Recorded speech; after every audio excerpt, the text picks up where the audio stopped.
Kendall Trotter. And I'm Steve Hawks. Thanks for tuning in with us today. Steve, in our business as real estate agents, we've been hearing about this flood of REOs coming on the market. We've been hearing about it for 6 to 9 months. Has not materialized. Clients are calling us, hey, we want to buy a house. We can't buy a house. We put 4 offers in. We've got bid out every time. Where's the inventory? There's no inventory right now. Where's it at? Well, due to an accounting change, the biggest event that's happened in our market, our industry in the past probably at least maybe more, 12 months, is the easing of the mark-to-market rule. What that allows is it allows banks and financial institutions to value their asset at the future value rather than the present value.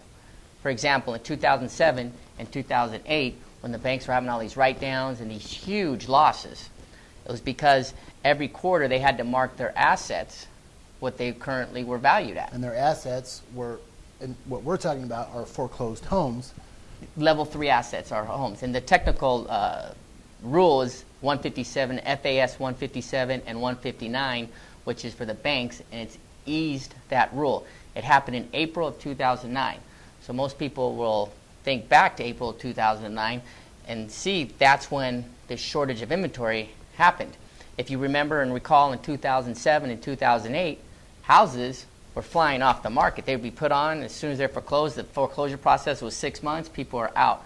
Well, during that time period, like I said earlier, if a house was worth $300,000, or let's say the loan amount was $300,000, if the value of that house was $100,000, on the bank's books or the financial institution's books, they had to put that asset at $100,000 because that was the current value, hence mark to market. Sure. The easing of that rule, which means they're not having to mark their properties to the present value anymore. They can mark them to the future value. Which is completely speculative.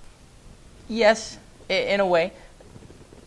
The $300,000 house now that the loan amount is on their books for $300,000, now with the easing of the mark-to-market rule, the bank can put it on their books as $280,000, $300,000, or whatever they claim the future value is. As long as they state they're going to hold that asset for an extended period of time, which is anywhere from 18 months to 5 years or even longer. As long as it's stated as they're going to keep that asset for an extended period of time, they don't have to take that loss. They can use that asset. That's why you saw the banks all give them their TARP money back. You're seeing profits now because they don't have to take these losses. So it's on their books still, but the only way they have to take that loss is if they dispose of or sell the asset. So they're better off for their books and their balance sheets right now to hold on to this inventory. Better off. They don't have a choice. They can't, if they flood the market, regardless of any other factor, if they flood the market, they have to take all those losses right away. Right. Which means they got to get more money from the government. They got to raise more capital, which we saw what happened when they did that. So this easing of these rules allowed them to do it. Some people agree with it, some people don't. Either way, it stabilized our financial institution. Long term is yet to be seen. But for the time being, it stabilized their losses and it allows them to have calculated losses. Now every quarter, the banks can say, okay, we can sell these many houses because we've raised that much money or we have made this much money. That's one reason why the Fed has given 0.25 to the banks at the discount, so now they can lend the money and make money, and hence they're making billions of dollars to cover some of these losses on their assets.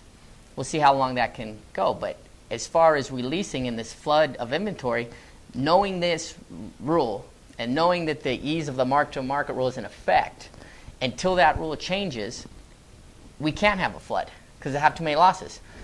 Remember at the beginning of the year, beginning of 2009, the toxic asset purchase and the PPIP program was all in effect. All these companies raised money. There's billions of dollars on the sidelines right now of cash. Well, those programs have been put on hold because if those programs go into effect, the banks have to take the losses right then, which means they have to raise money. But there's two sides to this story. Some people will say, well, maybe I don't agree with that accounting method because they're not reporting the true value of their assets. However, the flip side of the coin may be, well, the old way in 2007 and 2008 when they flooded the market with foreclosed homes and reduced values by 50% in most markets, at least in our market, maybe by them, just this trickle-down effect that they're using has maybe, hopefully, will find some sort of a bottom and stabilize the values. It may not have found the bottom, it may have, but it's definitely stabilized it. The banks are giving TARP money back. On the other hand, there's other companies that raised all this money to buy these assets, and now their business model is pretty much worthless right now. Right. Because these banks, even if they wanted to, couldn't sell these assets because they would take too much of a loss. So basically, from what you're saying is, things, if they wouldn't have changed the accounting rules, the financial institutions would be in much worse shape on the books right now than they currently are. However, but does this... They would be insolvent right now. But does this open them up for future risk, just putting Band-Aid on a gaping wound 2-3 years from now when it does come time that they need to dispose of those assets? Well, if the banks can make, instead of, I mean, is it easier to take $1 million loss right now? Than it will be in 2 years? I mean, or would you rather take $1 million loss over a 10-year period? Well, sure. So they can take some of their profit. Over a 10-year period, it's $100,000 a year. So if they can, and that's just an example, but that's what they're trying to do. They're trying to recapitalize so they can cover these losses. Will these REOs eventually hit the market?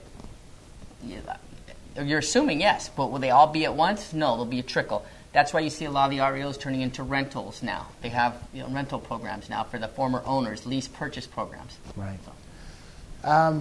This is a very thick subject, and we'll have to wait and see how this whole deal plays out. We were just here to give you a little bit of information because we are asked this question quite on a daily basis because everywhere it's been reported that there's been so many homes foreclosed on. However, on the market, it tells a completely different story of what's for sale. So we hope this clears some information up for you people. We'd love to hear your comments. I'm Kendall Trotter. I'm Steve Hawks. Thanks for tuning in.